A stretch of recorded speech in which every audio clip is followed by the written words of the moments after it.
সকাল আমিও থেকে ভাবছি ভাবছিলাম মাছের তেলটা দিয়ে কি করা যায়, তো মাছের চলুন শুরু তেলটা করি দিয়ে কি রান্নাটা। করা যায়। তাই ঝটপট বানিয়ে নিলাম মাছের তেল দিয়ে চচ্চড়ি, আলু ফুলকপি দিয়ে।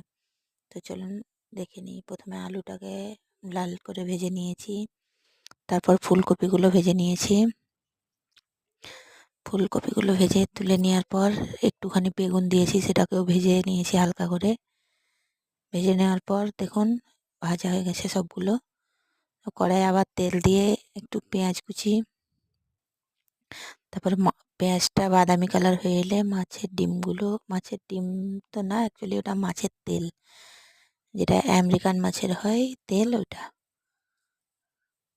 আমি জানি না ওই মাছটার আর কি নাম আছে। ওটাকে ভালো করে ভেজে তেলটাকে মটরশুঁটি, টমেটো কাটা আর ধনেপাতা দিয়ে ভালো করে ওটাকে নেড়ে কষিয়ে নিলাম। এবার এখানে একটু হলুদ গুঁড়ো, একটু লঙ্কার গুঁড়ো,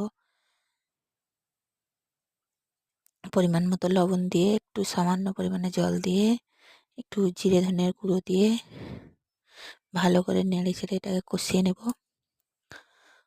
ভালো করে কষিয়ে নেওয়ার পর যে ভেজে রাখা সবজিগুলো ছিল সেগুলো দিয়ে দেব। সবজিটা দিয়ে কিছুক্ষণ ভালো করে কষিয়ে নেব।